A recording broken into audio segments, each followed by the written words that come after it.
दोस्तों स्टडी 91 के YouTube channel में आप सभी का बहुत बहुत स्वागत है। और आज स्टडी 91 आपके लिए लेकर आया हिंदी की मैराथन क्लास। दोस्तों बहुत दिनों से देख रहा हूं कि YouTube पर अलग अलग चैनल पर मैराथन क्लास आ रहा है। मुझे भी लगा यार हमें भी अपने बच्चों को मैराथन क्लास देना चाहिए। लेकिन ये मैराथन क्लास में मैं क्या क्या कवर करने वाला हूं, देखिए एक बार आपको कवर करूंगा वर्णमाला। वर्णमाला में जितने भी बेसिक कॉन्सेप्ट हैं वो सभी मैं आपको याद दिला दूंगा एक बार फिर से।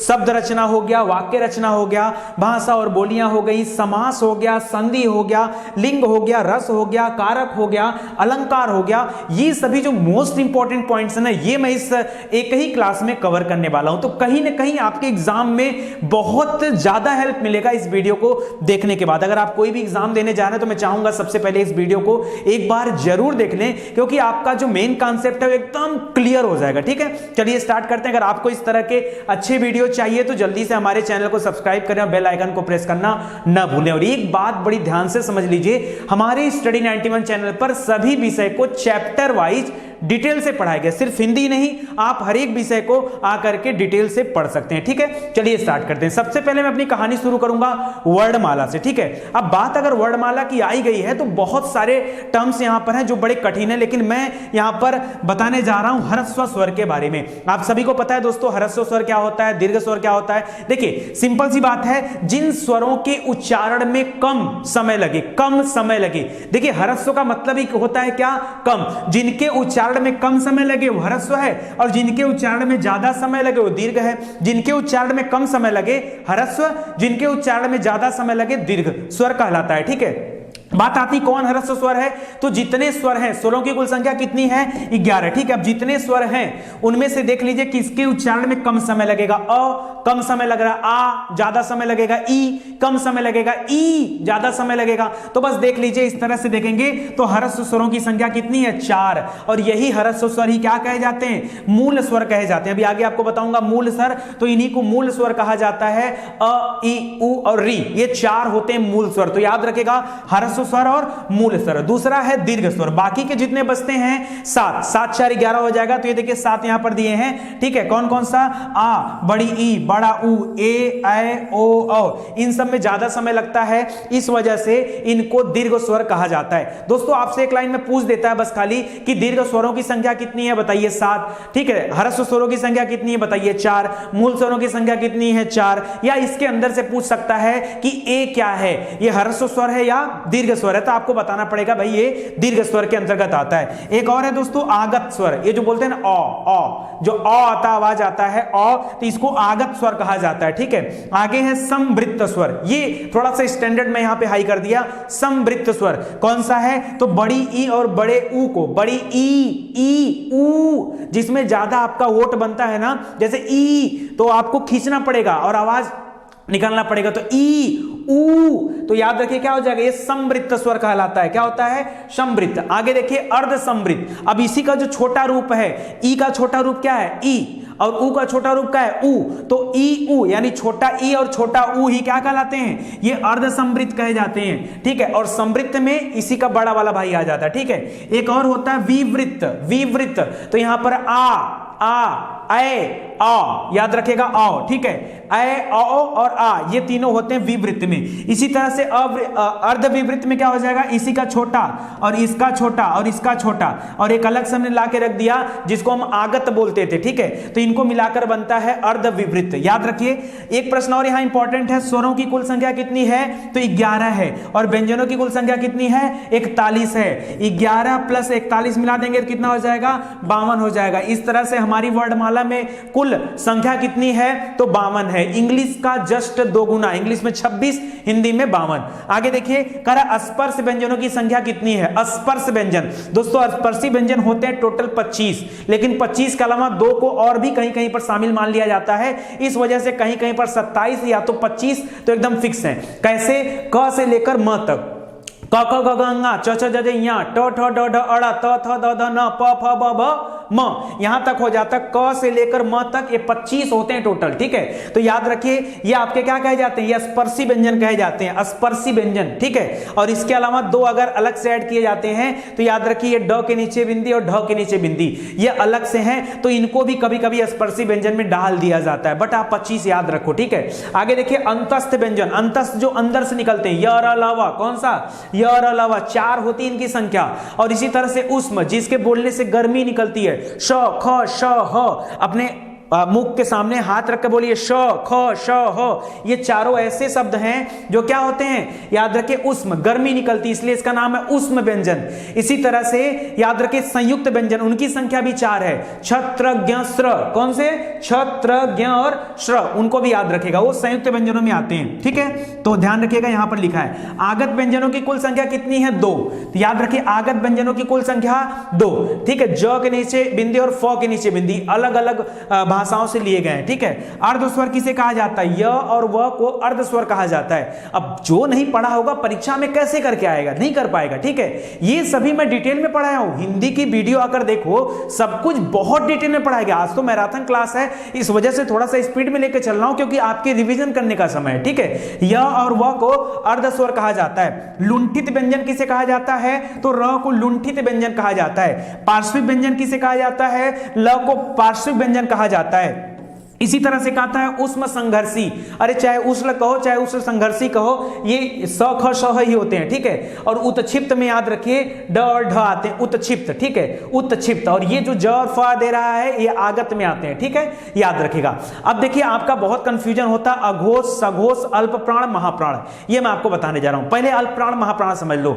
अल्प प्राण मतलब जिनको बोलने में कम हवा निकले, अल्प प्राण कम हवा बाहर आए, अल्प प्राण जिनको बोलने में ज्यादा हवा बाहर आए, महाप्राण। अब जैसे आपने बोला क तो कम हवा आ रही, ख बोल के देखिए ना, अपने मुख के सामने हाथ लगाइए, आपको पता चल जाएगा, आपका मुख बताएगा कहां कम हवा कहां ज्यादा। अल्प माने कम, महा माने ज्यादा, यानी जहां कम हवा निकले अल्प प्राण, जहां ज्यादा हवा निकले महाप्राण। तो देखो क में कम हवा, ख ज्यादा हवा, गो में कम हवा, घ में ज्यादा हवा, ठीक है। तो बस इससे क्या पता चल जाता है, अल्प प्राण में याद रखिएगा, यहां पर देखिए देखिए ध्यान से, अल्प प्राण में याद रखिएगा प्रत्येक वर्ग में प्रथम, तृतीय और पंचम इसमें कम हवा निकलती है। कैसे, क में कम हवा होती, ख में ज्यादा होता, ग में कम होती, घ में ज्यादा होता, फिर अंगा में कम हवा। तो पहला, तीसरा और पांचवा याद रखिए अल्प प्राण व्यंजन कहे जाते हैं। पहला, तीसरा और पांचवा ये वर्ग चलता है। वर्ग कैसे होता है देखिए, जैसे आपने लिखा क ख ग घ अंगा, ठीक है। फिर लिखा यहां पर च छ ज झ इया, फिर यहां पर लिखा ट ठ ड ढ अड़ा, ठीक है, ऐसे लिखा। फिर लिखा त थ द ध न। तो याद रखिए देखिए ये जो पहला वाला कॉलम है, ये तीसरा कॉलम है, पांचवा कॉलम है, ठीक है। ये वाला जो होगा ना, बस इसी वर्ग को क्या कहा जाता है, ये जो तीनों वर्ग हैं, पहला, तीसरा और पांचवा, इन्हीं को अल्प प्राण कहा जाता है। और साथ ही साथ यर अलावा जो होता है ये भी अल्प प्राण वाला होता है, क्योंकि कम हवा, और सख सह में ज्यादा हवा। तो याद रखिएगा, अगर यहीं से आप दूसरा वाला पकड़ लिए कॉलम, ये ख वाला और घ वाला, जहां ज्यादा हवा आ रहा है, तो ये महाप्राण हो जाएगा। याद रखिए दूसरा वर्ग और चौथा वर्ग, ठीक है, ये महाप्राण होते हैं, प्लस स ख स ह ये भी महाप्राण में आते हैं। तो ध्यान रखिएगा, परीक्षा में खूब क्वेश्चन पूछता है। कैसे पूछेगा, प बताइए अल्प प्राण है कि महाप्राण व्यंजन है, बताइए। प में तो प पहले आता है, फ में ज्यादा हवा, प में कम हवा, तो प क्या हो जाएगा, अल्प प्राण हो जाएगा। पूछेगा झ तो बताइए महाप्राण है, पूछेगा ज बताइए अल्प प्राण है, पूछेगा ठ बताइए ज्यादा हवा आ रही है, महाप्राण। अरे रटना नहीं, आपको रटना नहीं है, आप कॉन्सेप्ट समझो। एक बार कॉन्सेप्ट समझ में आ गया ना, कहीं से कुछ भी पूछे, कहीं से कुछ भी पूछे, सब बता दोगे आप, ठीक है। तो याद रखिएगा, ये इंपॉर्टेंट है आपके लिए। आगे देखिए अघोष सघोष की कहानी क्या है। अघोष सघोष एकदम वैसी ही कहानी है। कह रहा है अघोष व्यंजन प्रत्येक वर्ग के प्रथम, द्वितीय वर्ण जो होते हैं, वर्ण नहीं होता यहां पर, वर्ग होगा प्रत्येक, ठीक है, यहां भी वर्ड होगा, ठीक है, वर्ग। याद रखिए प्रथम और द्वितीय, यानी क और ख वाला जो चल रहा था लाइन, जैसे क ख नीचे वाले में च छ, उसके नीचे ट ठ, उसके नीचे त थ, उसके नीचे प फ। ये पहला और दूसरा जो लाइन होता है ये अघोष में आते हैं। प्लस उनके साथ याद रखिए स ख स, लेकिन ह नहीं आता, ह यहां पर अपवाद है, ह अपवाद है। लोग जानबूझकर गलती कर देते हैं, पढ़े नहीं होते हैं, अघोष में ह भी याद कर लेते हैं, ठीक है। तो ह को इनके साथ मत रखिएगा, ह अघोष नहीं है, ह सघोष में आता है, ठीक है। सघोष, सघोष में क्या क्या आएगा, तो याद रखिए तीसरा, चौथा, पांचवा लाइन से पहला दूसरा वहां पर आ गया, अघोष में आ गया, तीसरा चौथा पांचवा ये सघोष में आता है, प्लस य र ल व और साथ में ह ये आ गया। और जितने भी स्वर हैं वो सभी भी किस में आते हैं? स से स्वर, स से सघोष, स से स्वर, स से सघोष। याद रखिएगा, अगर इतनी बात याद रखते हैं तो मुझे नहीं लगता कि कभी भी आपको इस प्रश्न में डाउट होगा। ठीक है, चलिए अब हमारा ये शब्द रचना यानी वर्ड रचना समाप्त होता है। हम सीधे आते हैं शब्द रचना, हमारा अगला चैप्टर। ठीक है, शब्द रचना में सुनिए, आपको कंफ्यूजन होता है, मैं खाली वही पढ़ाया हूं ना मैराथन क्लास में जहां आप कंफ्यूज होते हैं। ठीक है, देखिए रूढ़ शब्द, आपको बड़ा कंफ्यूजन होता है। देखो रूढ़ माने ही क्या होता है? जिनका विभाजन ना हो सके, जिनका विभाजन ना हो सके उन्हें रूढ़ शब्द कहा जाता है। जैसे कलम, कलम को लो विभाजन करो, कलम का। जैसे विद्यालय, तो विद्यालय का तो विभाजन हो जाएगा ना, विद्याधनालय बराबर विद्यालय। ठीक है, अश्वशाला, अश्वधनशाला बराबर अश्वशाला। ठीक है, रेल धन गाड़ी बराबर रेलगाड़ी, वहां विभाजन हो जा रहा है। लोग कलम का विभाजन करके दिखाओ, लोग घर का विभाजन करके दिखाओ। ठीक है, कैमरे का विभाजन करके दिखाओ, मोबाइल का विभाजन करके दिखाओ, कुर्सी, टेबल, मेज, किताब, कॉपी का विभाजन करके दिखाओ, नहीं कर पाओगे। अरे जिनका विभाजन नहीं होता वो रूढ़ शब्द कहलाते हैं। बस इतना ही तो है। लोग कहते हैं सर याद नहीं होता, अरे याद करने लायक कुछ हो तब तो याद करो, समझ में आ रहा है? बस यही रूढ़ शब्द है। इसी तरह देखिए योग रूढ़, योग मतलब यानी दो रूढ़ शब्द आ गए और योग आ गया उसमें, तभी तो इसका नाम पड़ा योग रूढ़। अब देखिए विद्याधनालय, अब यहां पे आप कह सकते हो, देखिए योग रूढ़ शब्द करा, जब दो रूढ़ शब्द कोई तीसरा अर्थ दे दे, विद्याधनालय सही है लेकिन वो योग रूढ़ में नहीं आएगा। पता एक छोटा सा अंतर है, योग रूढ़ कहता है पर्यायवाची है, योग रूढ़ क्या है? पर्यायवाची, मतलब एक तीसरा अर्थ देता है, ये उसका नियम है। जैसे गजानन, ये योग रूढ़ शब्द है। गजानन आते ही आपके दिमाग में गणपति भगवान गणेश का चित्र आ जाता है। बस वही वाली बात होगी जो बहुब्रीहि में आता था समास में। ठीक है, आज वो भी पढ़ेंगे हम लोग, तो याद रखेगा गजानन। पंकज कमल को कहा जाता है, दशानन रावण को कहा जाता है, लंबोदर गणेश जी को कहा जाता है, द्विज ब्राह्मण को कहा जाता है, द्विज ब्राह्मण को कहा जाता है, चारपाई, चार है पाया जिसका, चारपाई। ठीक है, तो चार यानी याद रखिए वो शब्द हैं योग रूढ़ में आते हैं। ठीक है, जिससे तीसरा अर्थ का बोध होता है। यौगिक शब्द में याद रखिए जो कोई तीसरा अर्थ नहीं देते हैं, जो कहा जा रहा है वही बताते हैं। विद्याधनालय बराबर विद्यालय, ठीक है, वही बताते हैं। तो याद रखिए ऐसे शब्दों को यौगिक शब्द कहा जाता है। थोड़ा सा कंफ्यूजन है, योग रूढ़ और यौगिक में थोड़ा सा अंतर है। ठीक है, तो वहां कंफ्यूजन होता है। जब सेम अर्थ दे तो यौगिक शब्द, और जब अलग अर्थ दे तो योग रूढ़ कहे जाते हैं। बस इतना अगर याद रखते हो तो कहानी खत्म। ठीक है, शब्द रचना में इससे ज्यादा कुछ आपसे नहीं पूछा जाता। बाकी बात आती तत्सम तद्भव की, बचपन से पढ़े आए हो, तत्तधन सम बराबर तत्सम। अरे जो संस्कृत से समान रूप से आ गया हो और हिंदी भाषा में उसका इस्तेमाल किया जाता हो, जैसे गृह, गृह क्या है? ये तत्सम है। चक्षु, नयन, ये क्या है? तत्सम है। समझ में आ रहा है? मुख, हस्त, ये क्या है? तत्सम है। तो याद रखिए हस्त, पाद माने पैर, पाद क्या है? तत्सम है। ठीक है, गृह माने घर, तत्सम है। आम्र तत्सम है। ठीक है, तो ये तत्सम होते जो संस्कृत के समान हो। बहुत डिटेल में पढ़ाया हूं तत्सम का वीडियो। ठीक है, एक बार आप जाके देख लो, मैं तो उसमें यह बताया हूं कि कैसे बिना पढ़े आप बता दोगे कि कहां पर तत्सम कहां पर तद्भव है। ठीक है, जैसे कहीं पर संस्कृत टाइप का शब्द मिल जाए, ठीक है, कर्पूर, ठीक है, उस तरह के शब्द, या छत्री वाला छ मिल जाए, या कहीं पर व मिल जाए, याद रखिए वहां पर हमेशा क्या होता है? बड़ा वाला स मिल जाए, वहां पर हमेशा तत्सम होता है। ठीक है, और उसके अलावा जहां अलग शब्द आएंगे तो वो क्या हो जाएंगे? वो हो जाएंगे नॉर्मली किसमें आ जाते हैं? तद्भव में आ जाते हैं। बहुत कॉन्सेप्ट है थोड़ा 6-7 लाइन का, तो एक बार जाके देख लेंगे आपको समझ में आ जाएगा। ठीक है, अगला दे रहा है तद्भव। अरे जो आए तो संस्कृत से लेकिन रूप बदल गया। आया था क्षेत्र, आया था क्या? संस्कृत से एक शब्द आया क्षेत्र। कौन सा शब्द आया? क्षेत्र। ठीक है, समय के साथ बदलाव हो गया, इसी क्षेत्र को हम खेत बोलते हैं। क्या बोलते हैं? खेत बोलते हैं। संस्कृत से एक शब्द आया दुग्ध। क्या शब्द आया? दुग्ध। आज वह ग गायब हो गया और केवल दूध बचा है। ठीक है, इसी तरह से एक शब्द आया दधी। ठीक है, दधी। ठीक है, दधी, और वो आज शब्द किसमें हो गया? आज दही हो गया है। ठीक है, एक शब्द संस्कृत का था आम्र। ठीक है, आम्र, और आज क्या बचा है? आज खाली आम बचा है। ठीक है, समझिए बात को। एक शब्द था गृह। ठीक है, आज हम गृह को क्या बोलते हैं? घर बोलते हैं, या गृह का गे हो गया। समझ रहे हैं? तो ये बात को समझिए आप, बस यही है तत्सम तद्भव का खेल।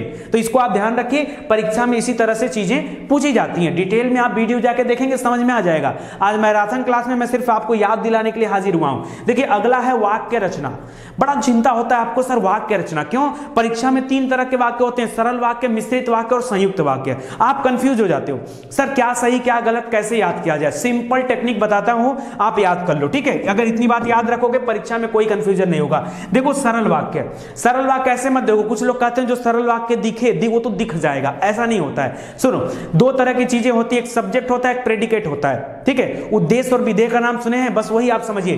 कह रहा जिस वाक्य में एक उद्देश्य एक विधेय अथवा एक से अधिक उद्देश्य लेकिन विधेय फिर भी एक, हमेशा तो एक बात याद रखिए ना, ऐसा वाक्य जहां एक विधेय हो, ठीक है, विधेय एक हो, ठीक है, लेकिन उद्देश्य अधिक हो सकता है, उद्देश्य जो है वो अधिक हो सकता है, वो एक हो सकता है या एक प्लस हो सकता है, ठीक है।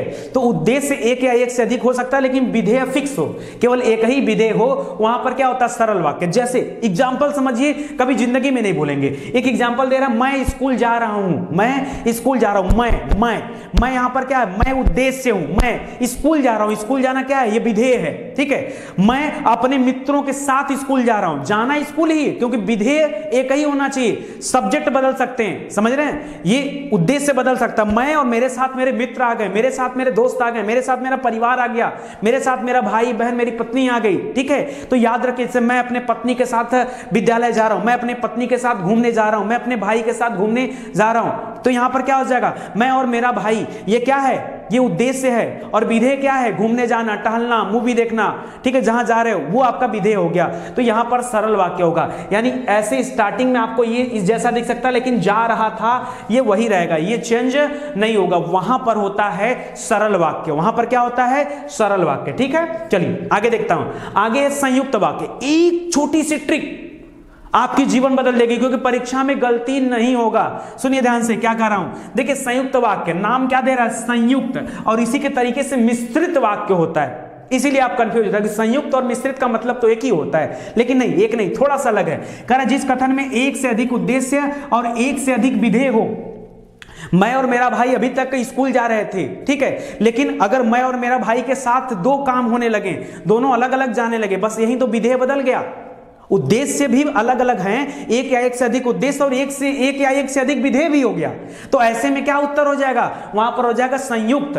तो दो अलग अलग काम को हम जोड़ रहे हैं, दो अलग अलग काम को, अरे भाई साहब कहीं और जा रहे थे, मैं कहीं और जा रहा था, दोनों को लाके जोड़ दिया, इसी को तो बोलते हैं संयुक्त, इसी को क्या बोलते हैं, संयुक्त। देखिए करा कि इस तरह के वाक्य में योजक चिन्ह भी होते हैं, जैसे और लगा होता है, किंतु, लेकिन, परंतु, फिर भी, इसलिए, इस तरह के शब्द जुड़े होते हैं। सुनिए देखिए कैसे हो रहा है, मैं स्कूल जा रहा था, मैं स्कूल जा रहा था और मेरा छोटा भाई खेल रहा था, अब दोनों दो काम, समझ रहे हैं। शुरुआत में क्या था, सरल वाक्य में एक ही काम, नहीं दो, हम और अपने भाई के साथ स्कूल जा रहे हैं, वहां पे बट नहीं रहा था और यहां पर दो चीज दिखा रहा है, बस यही समझ लीजिए, जहां कहीं पर इस तरह से दिख जाए सेंटेंस, समझ जाइए वहां पर संयुक्त वाक्य होता है। आप कहते हो सर याद नहीं होता, अरे याद मत करो, रटो भी तो ऐसे रटो कि हमेशा सही हो, कभी गलत ना हो, रटो भी तो ऐसे रटो। देखिए उसके पिता ने उसे बहुत रोका था, उसके पिता ने उसे बहुत रोका था, किंतु वह राधा से मिलने चला ही गया, ठीक है, राधा से मिलने चला ही गया, तो दो काम हुआ कि नहीं, पिताजी का रोकना एक काम और राधा से मिलने चला गया, ठीक है, ये दो काम।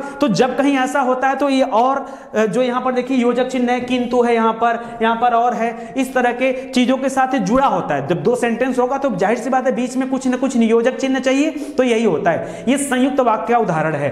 अब सुनिए मिश्रित में क्या होता है, मिश्रित में एकदम दिमाग खोल के सुनिएगा, करा वह कथन जहां एक उद्देश्य, वह कथन जहां एक उद्देश्य और उससे संबंधित कई विधेय हो, वहां मिश्रित वाक्य कहलाता है, एक ही उद्देश्य और उससे संबंधित कई विधेय, ठीक है। करा ऐसे वैसे जैसे तैसे इस तरह के शब्द आते हैं यहां पर। अब देखिए यहां पर दे रहा है, सुनिएगा ध्यान से, जैसे ही बरसात हुई मेढक बोलने लगे, जैसे ही बरसात हुई मेढक बोलने लगे, मिश्रित वाक्य यहां पर है। कैसे, अरे जैसे ही हुई बरसात हुई, बरसात होना मान रहा हूं एक काम है और मेढक का बोलना दूसरा काम, लेकिन जैसे ही बरसात हुई मेढक टर्राने लगे, मेढक बोलने लगे, ठीक है। तो याद रखिए इस तरह के जो सेंटेंस होते हैं ये मिश्रित वाक्य कहे जाते हैं, ठीक है। यहां क्या दे रहा है, कह रहा है एक उद्देश्य और उससे संबंधित कई विधेय हो सकते हैं, बरसात हुई और कई विधेय चालू हो गए, ठीक है।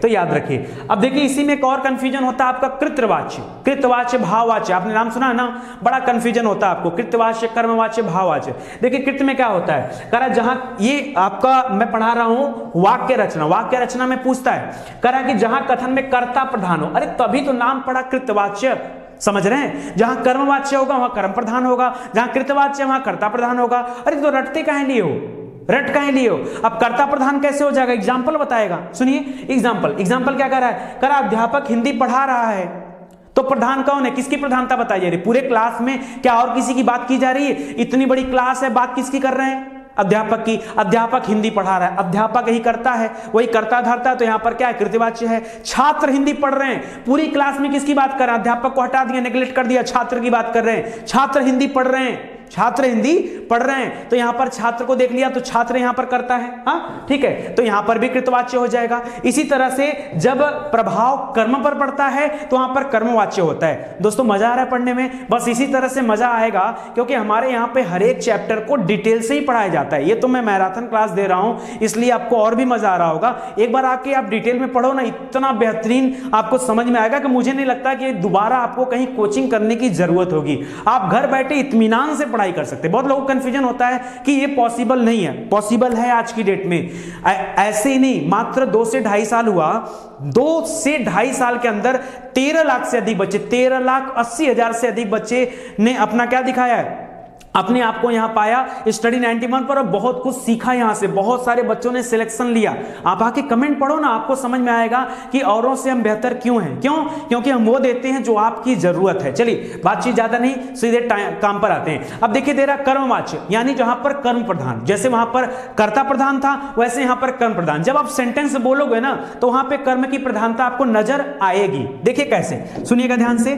करा है कि सीधे उठाते हैं यहां पर, कर अध्यापक द्वारा हिंदी पढ़ाई जा रही है, छात्रों द्वारा हिंदी पढ़ी जा रही है। एक बात बताओ, अध्यापक द्वारा हिंदी पढ़ाई जा रही है, तो यहां पर आपको लग नहीं रहा है उस सेंटेंस को देख करके कि हिंदी के ऊपर फोकस किया जा रहा है। अध्यापक द्वारा हिंदी पढ़ाई जा रही है, देखो देखो, अध्यापक द्वारा हिंदी पढ़ी है, छात्रों द्वारा हिंदी पढ़ी जा रही है, छात्रों द्वारा गणित लगाया जा रहा है। हाँ, तो यहां पर क्या, किसकी प्रधानता, उस गणित की, उस हिंदी की प्रधानता है। यह कर्म की प्रधानता की बात करता है। याद रखिए, इस तरह से देखा जाएगा तो प्रत्यक्ष या परोक्ष रूप से द्वारा शब्द कहीं ना कहीं मिल ही जाता है। अध्यापक द्वारा, बच्चों द्वारा, ठीक है, बालकों द्वारा, इनके द्वारा, उनके द्वारा, द्वारा शब्द आ जाता है तो द्वारा को ही अपने जेब में डाल दो। हाँ, और द्वारा जहां कहीं दिख जाए कर्मवाच्य टिक मार दो, ठीक है, आपका अपने आप उत्तर सही हो जाएगा। तो इस तरीके से आप पढ़ाई करो, ठीक है। चलिए आगे बढ़ते हैं। अगला है भाववाच्य। बहुत कंफ्यूजन सर, कर्ता कृत तक तो बात समझ में आ गया, भाववाच्य नहीं आता है। अरे एक लाइन याद रखो, नकारात्मक सेंस को बताता है जी। हाँ, किसको बताता है, नकारात्मक सेंस की बात करता है। देखिए कह रहा है जहां कथन का भार क्रिया पर पड़े, क्रिया पर पड़े, कर्ता पर पड़ा तो कृतिवाच्य, कर्म पर पड़ा तो कर्मवाच्य, और जब क्रिया पर पड़ जाए तो भाववाच्य कहलाता है, ठीक है। कह रहा नकारात्मक आते हैं, जैसे मेरे पिताजी से दौड़ा नहीं जाता, मेरे पिताजी से चला नहीं जाता, ठीक है। तो यहां पर क्या नहीं, नकारात्मक दिखेगा आपको, माताजी से देखा नहीं जाता, भाई साहब से सुना नहीं जाता, ठीक है। ये क्या होगा, ऐसे नकारात्मक सेंस आएंगे तो भाववाच्य हो जाएगा। अब चलिए आगे बढ़ते हैं। आइए आंख बंद करिए, अब सीधे आ जाते हैं समास पर, ठीक है। समास बड़ा कठिन चैप्टर है, ऐसे आपको बड़ा समय लगता है, लेकिन आज मैराथन क्लास में एकदम चुटकी बजाते हुए समास समाप्त किया जाएगा, ठीक है। समास में देखिए 2 तरह के प्रश्न बनते हैं। एक तो पूछ देता है कि यहां पर कौन सा समास है, और दूसरा प्रधान अप्रधान की मामला कर देता है, तो बड़ा कंफ्यूजन हो जाता है। सर प्रधान, उत्तर पद, पूर्व पद क्या होता है सर, पद समझ में नहीं आता, ठीक है। छोड़ो, गोली मार दो, उत्तर पूर्व को दोनों गोली मार दो, ठीक है। पहला दूसरा पद याद करो, पहला पद दूसरा पद, पहला पद दूसरा पद, ठीक है। देखो अब होता क्या, पहला माने होता है पूर्व, और उत्तर माने होता है बाद, बाद माने होता है दूसरा। बाद, जो बाद में खड़ा हो क्या, दूसरे नंबर पे, जो पहले खड़ा हो पूर्व, तो पहले वाला पूर्व, उत्तर वाला बाद। तो कोई कंफ्यूजन, अगर परीक्षा में दे ही दिया पूर्व या उत्तर तो उसका मतलब समझो, भागो मत। अगर आप भाग रहे हो मतलब आप पढ़ना नहीं चाह रहे हो, पढ़ना नहीं चाह रहे हो मतलब आपकी जिंदगी में ब्रेकर बनेगा ही बनेगा, ठीक है। आप पीछा नहीं छुड़ा सकते। तो चलिए शुरू हो जाइए यहां से। पहला है द्वंद्व समास, सुनिएगा ध्यान से, एकदम कम शब्दों का इस्तेमाल करूंगा और अच्छे से आपको समझाऊंगा। द्वंद्व समास करा जहां पर दोनों पद प्रधान हो। प्रधान माने क्या होता है, मेन, एकदम इंपॉर्टेंट, ठीक है, एकदम इंपॉर्टेंट, महत्वपूर्ण, जहां पर दोनों शब्द क्या हो, पद माने शब्द, जहां पर दोनों शब्द या दोनों पद जो लिखा हुआ है वो इंपॉर्टेंट हो, अपने आप में प्रधान हो, ठीक है, वहां पर होता है द्वंद्व समास। जैसे मैंने बोला भाई बहन, तो बताइए अब भाई मेन है कि बहन मेन है, अरे आप किसी को बता नहीं सकते। माता पिता, दिन रात, ठीक है, पाप पुण्य, लाभ हानि, ठीक है, ये सब क्या है, ये कैसा शब्द होता है, ये द्वंद्व समास होता है। इस तरह की जब चीजें आती है तो यहां पर द्वंद्व समास होता है। कई लोग कहते हैं अपोजिट है, माता का अपोजिट पिता, भाई का अपोजिट बंधु, ठीक है, बंधु नहीं, सॉरी भाई बंधु नहीं, भाई का अपोजिट बहन। तो ऐसे मत याद करिए, सिंपल याद रखिए, जहां दोनों पद प्रधान होते हैं वहां पर द्वंद्व समास होता है। एक और नए नए तरह के प्रश्न आने लगे हैं, जैसे पापा पाप। आप लोग कहते हैं सर पापा पाप क्या होता है, अरे कुछ नहीं होता है यार, संधि विच्छेद करो, पाप धन अपाप बराबर पापा पाप, पाप धन, पाप बराबर पापा पाप, कहते हैं लाभा लाभ, तो लाभ धन अलाभ, लाभ धन अलाभ, हानि को अलाभ कहा जा सकता है ना, तो लाभा लाभ, क्या पड़ गया नाम लाभा लाभ। तो देखिए वही दे रहा, पापा पाप, लाभा लाभ, धर्मा धर्म, धर्म और अधर्म दोनों को मिला दिया तो धर्मा धर्म, पाप पुण्य, गंगा जमुना, भाई बहन, माता पिता, ये सब क्या होता है। यहाँ पर कौन सी समास है, संधि नहीं, कौन सा समास है यहाँ पर, द्वंद्व समास है, द्वंद्व, तो 2 बार द आ रहा है, तो याद रखिए द्वंद्व समास और दोनों प्रधान, ठीक है, याद रखिएगा। अब देखिए आगे देखिए द्विगु समास। द्विगु समास क्या कहता है भाई, द्विगु समास कहता है जहां पर संख्यावाची आ जाए, द्विगु, 2 गो 3 गो 4 गो, द्विगु से याद रखें 2 गो 3 गो 4 गो 5 गो, नंबरिंग, जहां पर नंबरिंग आ जाए, पहला पद नंबरिंग, यानी पूर्व पद संख्यावाची हो, पूर्व पद संख्यावाची हो और उसके बाद वाला जो पद है वो प्रधान कर दो उसको, एक न एक प्रधान तो आएगा।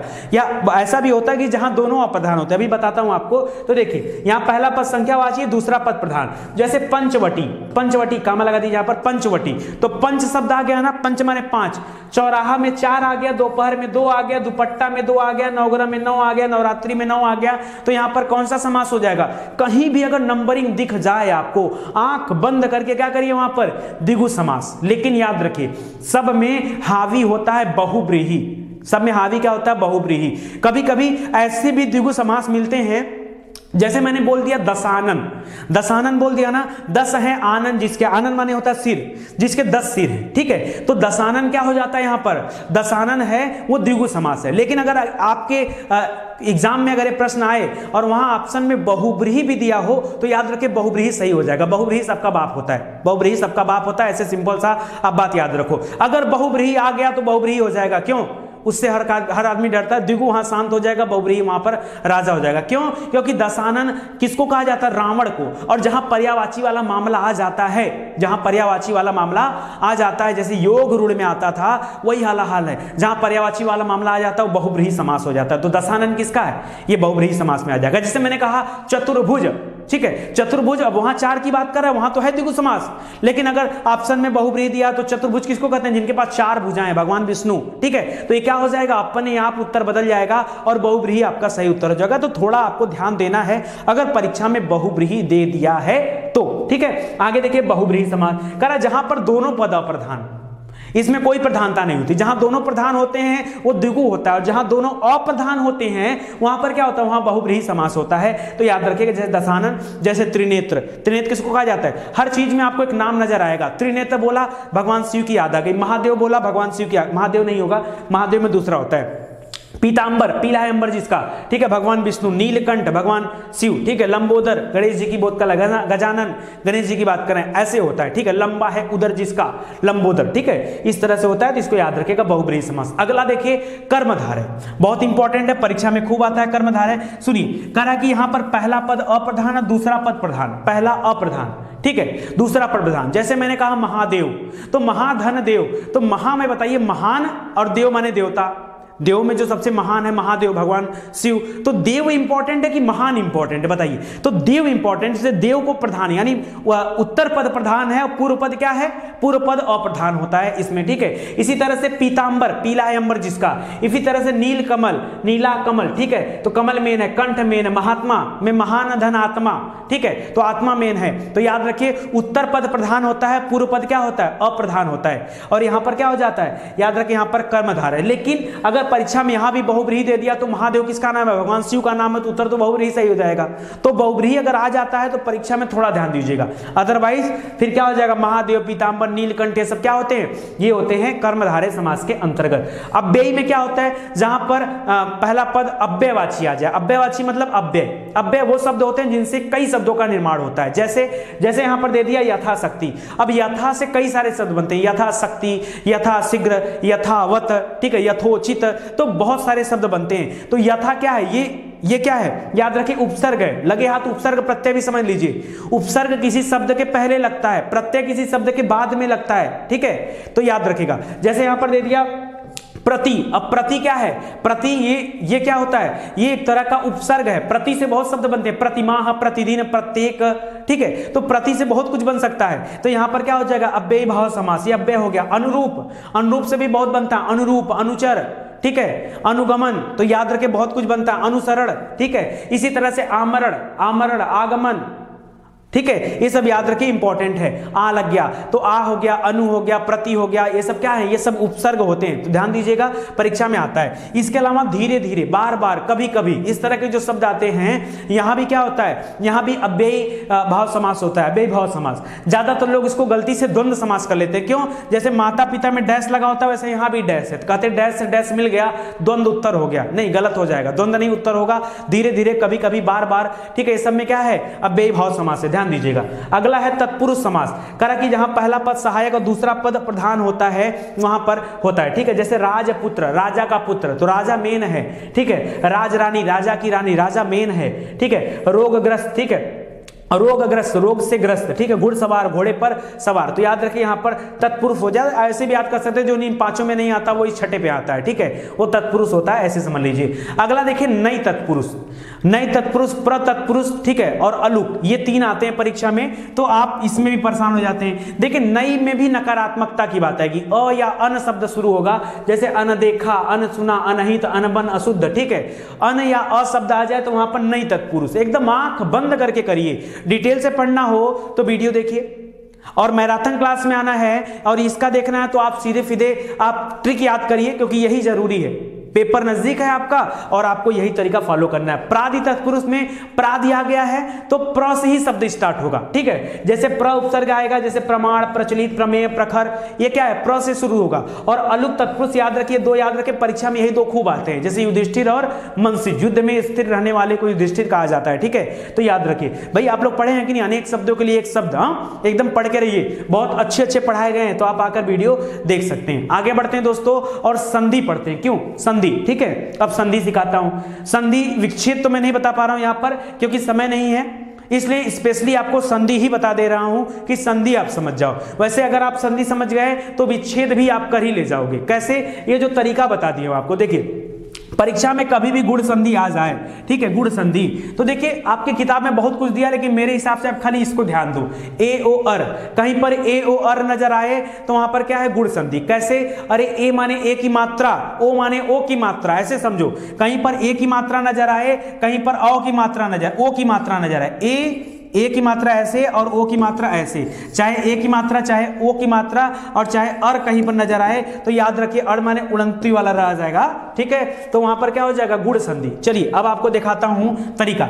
जैसे यहां पर देखिए नरेंद्र है, बीच में ए की मात्रा देखा, नरेश, सेंट्रल पॉइंट देखिएगा खासकर, क्योंकि संधि जब किसी शब्द को जोड़ेंगे तो बीच में ही संधि होगी ना, साइड में तो संधि होगी नहीं, बीच में ही होगी संधि, तो याद रखिएगा नरेश। यहां पर देखिए ए की मात्रा, ए की मात्रा, यहां पर देखिए ओ की मात्रा, ओ की मात्रा, सुनते जाइए खाली। सौर्योर्जा, यहां पर ओ, अर भी आ गया। महोदय में ओ की मात्रा, महोत्सव में ओ की मात्रा। सप्तरी में देखिए सप्तर्षि, अर्षि, अर्षि, और अर मैंने बोला था अर, ठीक है। सप्तर्षि, देवर्षि, महर्षि, तो यहां पर क्या है, तो याद रखिए अर आ गया, और यहीं पर होता है गुण संधि, ठीक है। गुण संधि कैसे हो गया ये, तो सुनिए, करा जहां पर अ आ के साथ कहीं पर ई उ या री आ जाए तो क्या हो जाएगा, वहां पर गुण संधि आता है। तो अगर आप इतनी ये बात रखें याद, तो आप समझ सकते हैं। परम धन ईश्वर, तो परम में अ आ गया और धन ईश्वर में ई आ गया, तो अ और ई मिलेंगे तो क्या बन जाएगा, अ बन जाएगा, तो परमेश्वर हो गया। तो आप समझ जाओगे और खुद से निकाल लोगे, ठीक है। इसी तरह से देखिए वृद्ध संधि, गुण संधि में ए ओ हो गया, वृद्ध संधि में बुढ़ा हो गया, बुढ़ा मतलब डबल मात्रा, तो ए की जगह ए की मात्रा आ गई, ए की जगह ए की मात्रा आ गई, ओ की जगह औ की मात्रा आ गई, वहां पर क्या हो गया, वृद्धि संधि हो गया। देखिए ना, खाली मात्रा देखिए आप, ऐकक में डबल मात्रा, मतैक्य, मवैक्य नहीं मतैक्य होता है, मतैक्य में डबल मात्रा, सदैव में डबल मात्रा, वनौषधि में औ, महौषधि में औ, ठीक है। तो जहां पर ओ या औ, सॉरी ओ नहीं, क्या हो जाएगा, अ या औ, ओ तो कहां पर आ जाएगा, गुण संधि में, ठीक है। तो इसको ध्यान दीजिएगा कैसे बना, सुनिए। अ आ ए या ओ औ के साथ मिलकर के क्या बना देता है, अ या और औ बना देता है। तो मैं इसी को खाली पकड़ा हूं और इसको आप याद रखें, ठीक है। तो अगर इतना आप याद रखेंगे तो आप समझ जाएंगे। जैसे यहां पर देखिए सदा, सदैव, सत धन एव, ठीक है, सदैव हो जाएगा, तो याद रखिएगा, इंपॉर्टेंट है। यण संधि, ये काफी लोग कंफ्यूज होते हैं यहां पर। मैं तो तरीका बता रहा हूं कि कैसे आप कम समय में चीजों को समझ सकते हैं और याद कर सकते हैं। सुनिए, यण संधि का सिर्फ एक तरीका है, य व र पकड़िए, याद रखिए य व र के साथ कोई ना कोई अधूरा शब्द जरूर दिया होगा अगर यण संधि आपसे पूछ रहा है परीक्षा में। जैसे देखिए अत्यधिक, य के साथ त लगा दिया, यद्यपि य के साथ द लगा दिया, इत्यादि य के साथ आधा त, कोई ना कोई अधूरा शब्द, अधूरा माने आधा, अत्याचार प्रत्येक, पित्राज्ञा में देखिए ना त के साथ र लगाया है, त के साथ र लगाएगा तभी ना पित्र बनेगा। हाँ, तो र लगा ना, तो य व र के साथ कोई ना कोई अधूरा, ठीक है। अन्वय देखिए व के साथ क्या कर दिया, न लगा दिया। नदैस्वर य के साथ द लगा दिया, यहाँ य के साथ व लगा दिया। तो याद रखिए यहाँ पर इस तरह से चीजें होती है, ये पहचान करने का तरीका है। अगर आप पहचानना सीख गए तो परीक्षा में 1 नंबर आपका इंतजार कर रहा है, ठीक है। आयादी संधि में देखिए एकदम सिंपल होता है, इसमें तो क्या होता है, उत्तर तो आता है अय, अव, आय, आव, इस तरह के आते बनते हैं। तो ये तो बड़ा सिंपल होता है, जैसे नयन, शयन, पवन, पावक, नायक, नायिका, ये सब शब्द आते हैं ना, ये कहां पर होते हैं याद रखिए, इसमें भी य व ही आएगा, य व के अलावा बीच में कुछ आएगा ही नहीं। ऐसे देखो ना, कभी आप केयर नहीं किए क्या, यहाँ पे देखिए ना, क्यों य और व के अलावा कहीं कुछ नहीं दिखेगा, ये नियम है। य और वह के अलावा कुछ दिख ही नहीं सकता है, अयादी संधि में कुछ दिख ही नहीं सकता, यही दिखेगा, य और वह ही दिखेगा और कुछ नहीं दिखेगा, ठीक है, अयादी संधि। और यण संधि में य व र दिखता है, ठीक है। तो यहां पर देखिए य व र दिखता है और उसके साथ कोई अधूरा दिखता है, ठीक है। यहां पर अधूरा वाली बात नहीं, यहां पर पूरे पूरे की बात है, तो ध्यान दीजिएगा। अगला है दीर्घ, दीर्घ का नाम ही है दीर्घ। अब दीर्घ क्या होता है, जैसे अ नहीं दीर्घ है, आ दीर्घ है, छोटी ई नहीं दीर्घ है, बड़ी ई दीर्घ में आती है, ऊ नहीं दीर्घ है, बड़ा ऊ दीर्घ में आता है। तो याद रखिए जो दीर्घ होता है ना वहां पे सब कुछ बड़ा होगा, जैसे मतानुसार तो आ की मात्रा, देवालय आ की मात्रा, देवागमन, देवधन आगमन, देवागमन तो आ की मात्रा, परीक्षार्थी बड़ी की मात्रा, विद्यालय में आ की मात्रा, देखते जाइए, कविंद्र में बड़ी की मात्रा, रविंद्र गलत है, छोटी की मात्रा कहीं लग ही नहीं सकती है। अरे नाम है दीर्घ संधि, छोटी ई छोटा ऊ कहीं नहीं दिख सकता, उनका आना व्यर्थ है, आ ही नहीं सकता। तो रविंद्र ये गलत लिखा, अगर रविंद्र ऐसे लिख दो तो ये सही हो जाएगा, ठीक है, ये सही हो जाएगा। लेकिन ये वाला रविंद्र कभी दीर्घ संधि हो ही नहीं सकता। दीर्घ माने बड़ा, ठीक है, परीक्षा बड़ी की मात्रा, रजनीश बड़ी की मात्रा, लघुर्मी तो देखिए री भी यहां पर आता है, बड़ी की मात्रा, ठीक है। यहां पर अर्मी री आता है, देखिए री को लेकर चलिएगा, ठीक है। तो ये होता है वधुत्सव, तो ये इंपॉर्टेंट आपके लिए, वधुत्सव, वधु ऊ में क्या हो गया, बड़ी ऊ है ना, छोटा ऊ लगा देते, अगर ऐसे लिख दूं वधुत्सव तो जान लीजिए हमेशा के लिए गलत हो जाएगा। ये वधुत्सव अगर ऐसे लिख दूं ना तो ये दीर्घ संधि हो ही नहीं सकता। क्यों, अरे दीर्घ संधि का मतलब है छोटी ऊ हो ही नहीं सकती, यहां पर बड़ा ऊ होगा तभी दीर्घ संधि होगा, वधुत्सव, ठीक है। तो याद रखिए वधु नहीं होता, वधु होता है, वह होता है, ब नहीं, तो इसको याद रखेगा। चलिए अब आते हैं लिंग में। लिंग माने क्या होता है, अरे स्त्रीलिंग पुल्लिंग यही होते हैं। और संस्कृत वाला उठा लेंगे तो एक तीसरा लिंग आ गया, उभयलिंग, ठीक है। अच्छा, इसमें बात आती है लिंग की पहचान कैसे जाए। लिंग पहचान करने का एक छोटा सा तरीका है, किसी भी शब्द के आगे कोई विशेषण शब्द लगा दो, विशेषण जैसे अच्छा, अच्छी, मेरा, मेरी, इस तरह का कोई शब्द लगा देंगे, आपको पता चल जाएगा। चलिए पता करते हैं, जैसे सजावट, अब नहीं आपको पता, आपको रटिए मत, आप समझिए सजावट। सजावट की बात आई तो आप क्या बोलेंगे, आप क्या बोलेंगे बताइए, अच्छी सजावट होता है कि अच्छा, जैसे आप कहीं बारात गए तो आप देखते हैं यार अच्छी सजावट है, बड़ी अच्छी सजावट है, कभी बोलते हैं क्या अच्छा सजावट है, अच्छा नहीं, क्या अच्छी, तो अच्छी बोल दिए तो क्या स्त्रीलिंग शब्द आ गया, समझ रहे हैं, ये कैसा शब्द हो गया, अगर अच्छी बोल दिए तो स्त्रीलिंग आ गया, ठीक है। इसी तरह से मैंने बोला बस, आप बोलते हो क्या, बस आ रही है, बस आ रहा है, बोलिए आप बताइए क्या है, बस आ रही है या बस आ रहा है, हा? तो बस आती है, आ रहा है गलत हो जाएगा, तो यहां पर क्या हो जाएगा, स्त्रीलिंग हो जाएगा। गाड़ी आ रही है, गाड़ी आ रही है, गाड़ी भी स्त्रीलिंग में आ जाती है। चावल, अच्छा चावल होता है कि अच्छी चावल होता है, चावल अच्छा बना है कि चावल अच्छी बना है, बताइए, अच्छी बनी, ठीक है, चावल अच्छा होता है, अच्छा है इसका मतलब पुल्लिंग में आ जाएगा ना। कलम, कलम अच्छा होता है कि अच्छी कलम होता है, कलम कैसी होती है बताइए, कैसा, अच्छा कलम होता है या अच्छी कलम होती है, आप खुद से पूछो, आपको एक भी पुल्लिंग या स्त्रीलिंग में कोई कंफ्यूजन नहीं होगा। और किसी, जैसे मैंने कुर्सी की बात कर दिया तो अच्छी कुर्सी, अच्छा कुर्सी है, अच्छी होती है हमेशा, तो आप ऐसे किसी विशेषण शब्द को लगा के देख सकते हैं, अच्छा, अच्छी, मेरा, मेरी, ठीक है, मेरा कलम, मेरी कलम, ठीक है। तो ऐसे मेरी किताब, मेरी कॉपी, इस तरह लगा के मेरा घर, मेरा घर या मेरी घर, मेरी घर नहीं, मेरा घर, चाहे लड़की हो चाहे लड़का, दोनों कहते हैं मेरा घर है, मेरा माने क्या, मेरा माने पुल्लिंग है, घर क्या हो गया, पुल्लिंग है, ठीक है। आप स्त्रीलिंग पुल्लिंग हो सकते हैं, लेकिन वो घर क्या हो गया, वो पुल्लिंग में आ जाएगा। तो ऐसे करके हम लोग चीजें पढ़ते हैं। फिर से कह रहा हूं दोस्तों, जल्दी से हमारे चैनल को सब्सक्राइब करें, क्योंकि बहुत कुछ आपको पढ़ने के लिए मिलेगा। शायद आज भी बहुत बच्चे लेट हैं जिनको इनके बारे में पता नहीं। चलिए कोई बात नहीं, कारक के बारे में बता देता हूं, आपकी परीक्षा में खूब कारक से प्रश्न आते हैं, तो जरा याद करिएगा। कर्ता ने, जहां कहीं भी ने मिल जाए, कर्ता ने, तो कर्ता के साथ लगा होता है कर्ता ने, कारक चिन्ह है, कर्म को कर्म से, ठीक है, संपदान, यहां पर देखिए के को लिए के लिए आता है। अपादान अलगाव को बताता है, जब ये ऐसा अलगाव होता है जो कभी वापस नहीं आता। ऐसे पेड़ से पत्ते गिरते हैं तो पत्ते पेड़ से अलग हो गए तो फिर जाके सट नहीं सकते, ठीक है, तो वहां पर अपादान होता है। क्या होता है? अपादान, ठीक है, तो वहां पर अपादान। संबंध कारक में काकी रे, काकी के, नानी ने, रारी रे। इसी तरह से अधिकरण में पर या ऊपर, किसी चीज के ऊपर की बात करता है। संबोधन में हे, हो, अरे।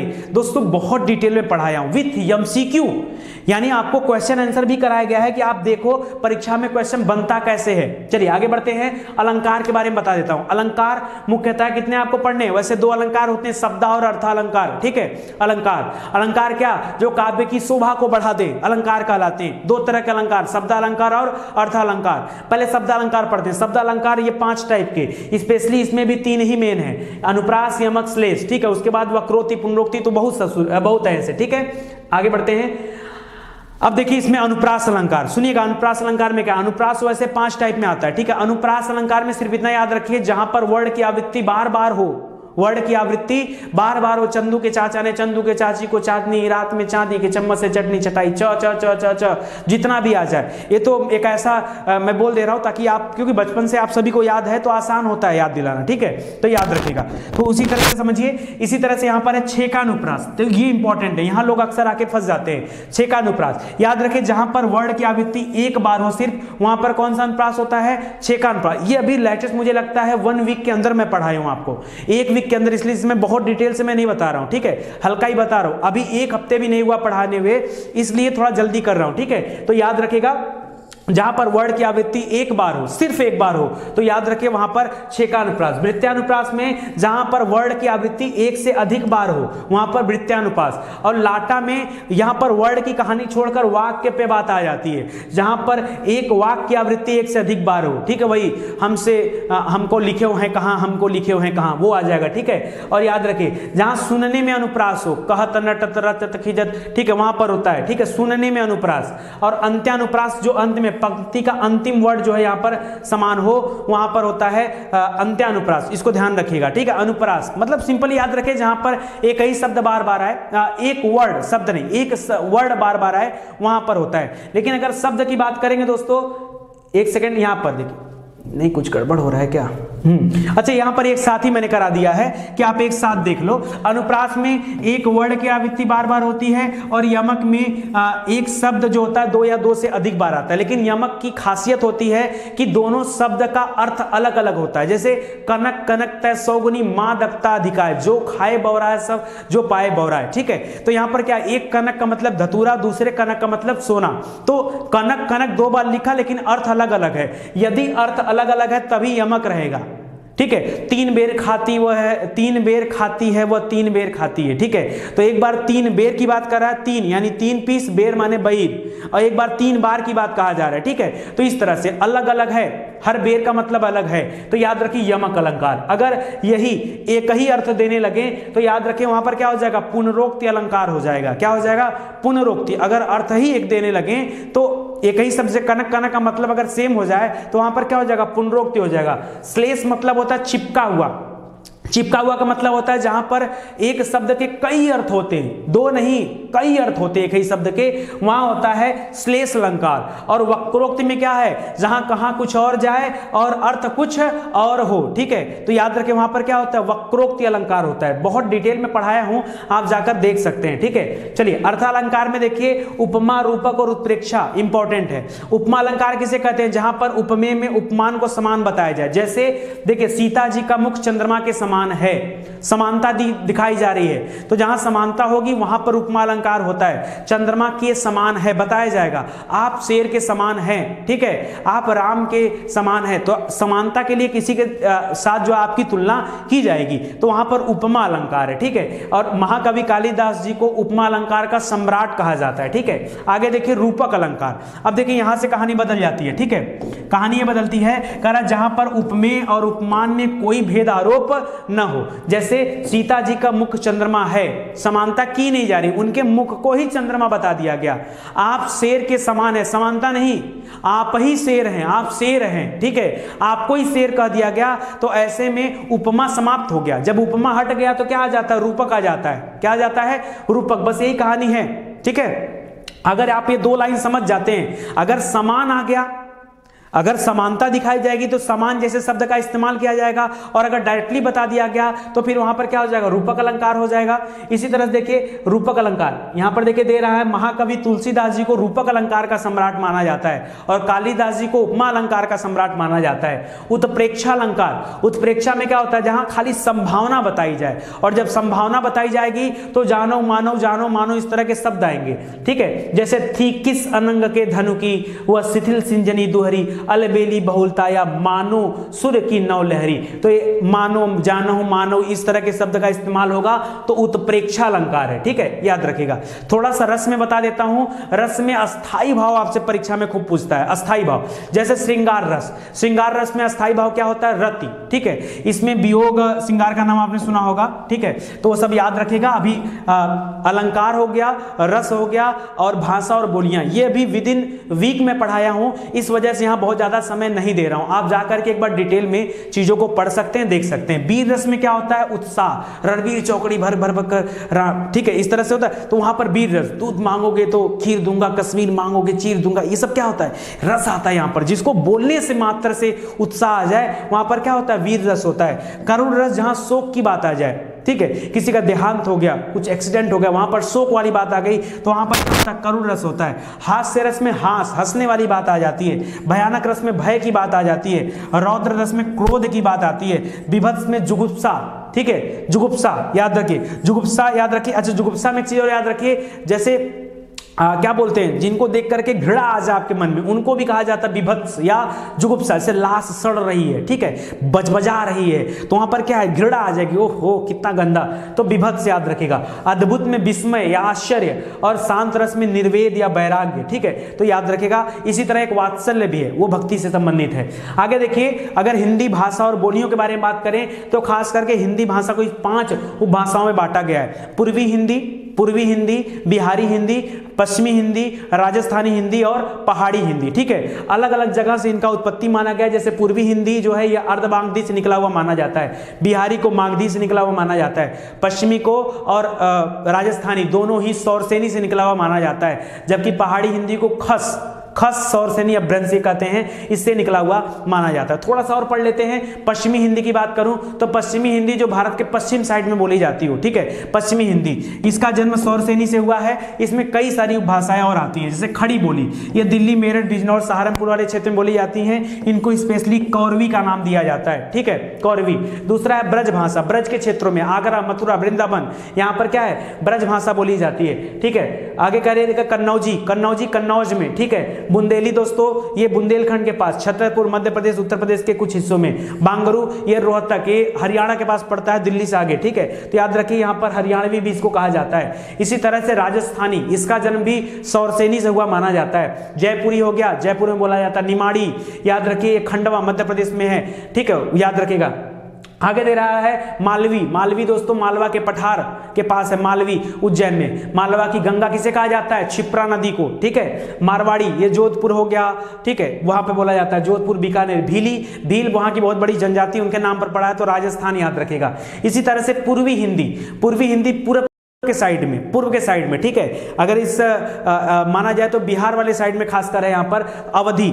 और इसमें देखिए एक चीज याद रखेगा, अगर आप पूरे भारत में किसी चीज को सेंट्रल लाइन नहीं मान सकते, ठीक है, क्योंकि लखनऊ कहीं ना कहीं अलग हो जाता है। लखनऊ में देखेंगे, लखनऊ वाली जो अवधि है वो पूर्वी में आता है, और बगल में फिर आगरा है। लखनऊ से बहुत ज्यादा दूर आगरा नहीं है, तो आगरा है, तो आगरा के पास जो ब्रज भाषा है वो पश्चिमी में आ जाता है, ठीक है। तो ये आप समझना पड़ेगा आपको थोड़ा सा। बघेली देखिए, बुंदेली आपका पश्चिमी में आता है और बघेली आपका पूर्वी में आता है। छत्तीसगढ़ी रीवा उत्तर प्रदेश के पास बोला जाता है। छत्तीसगढ़ी एक अलग भी होता है, इसको भी ध्यान दीजिएगा। बिहारी दोस्तों ये मागधी को बोला जाता है, जबकि यहां पर अर्धमागधी था, अब अर्धमागधी अपभ्रंश से निकला हुआ है, ठीक है। बिहारी यहां पर भोजपुरी हो गया, मगही हो गया और मैथिली हो गया। पहाड़ी हिंदी दोस्तों ये खस और अपभ्रंश और सौरसेनी से निकला हुआ माना जाता है। कुल्लुई दोस्तों कुल्लू मनाली के पास में कुल्लुई बोली जाती है। गढ़वाली टेहरी गढ़वाल का नाम सुना होगा, उत्तराखंड में वहां बोली जाती है। कुमायूनी अल्मोड़ा हो गया, नैनीताल हो गया, वहां बोला जाता है। तो आज के लिए दोस्तों बस इतना ही। उम्मीद करता हूं मैराथन क्लास, वैसे तो मैं पहली बार बना रहा हूं, आज तक मैंने मैराथन क्लास नहीं दिया है। है किसी को। हाँ, एक बार मैंने मॉडर्न हिस्ट्री पे मैराथन क्लास लाया था, आप जाके देख सकते हैं। मॉडर्न हिस्ट्री के प्लेलिस्ट में गांधी ईरा के नाम से एक वीडियो है, गांधी ईरा, जिसमें 2 अक्टूबर को गांधी जयंती था। तो मैंने सोचा एक बार गांधी जी के बारे में बताता हूं, और जब बताने लगा गांधी जी के बारे में तो 1947 तक बता डाला, ठीक है। मतलब उनके जन्म से लेकर 2 अक्टूबर 1869 से लेकर के, ठीक है, जब उनकी मृत्यु हुई 30 जनवरी को, वहां तक की पूरी कहानी मैं बता डाला, आजादी के बाद तक की कहानी। तो एक मैराथन वीडियो भी था। एक बार और मैंने बनाया था मुगल काल, पूरा मुगल काल एक वीडियो में, ठीक है। तो इस तरह से कभी कभार आ जाता है, लेकिन हिंदी का मैराथन क्लास से इस तरह की पहली क्लास आई है। अगर आप लोगों की तरफ से रिक्वेस्ट रहेगा कि इस तरह की क्लास आप दिया करिए, तो ऐसा नहीं सिर्फ एक विषय में, हर एक विषय का मैराथन क्लास तैयार करके आपको दे दिया जाएगा, ताकि एग्जाम में आपको फायदा मिल जाए। तो चलिए, आप सभी का बहुत बहुत धन्यवाद, मिलते हैं अगले लेक्चर में, तब तक के लिए जय हिंद, जय भारत। दोस्तों, एक चीज याद रखिएगा, आपसे बहुत कुछ डिमांड नहीं कर रहा हूं, बस इतनी डिमांड है, वीडियो को शेयर करिए और आगे बढ़ाइए, ठीक है। Thank you so much.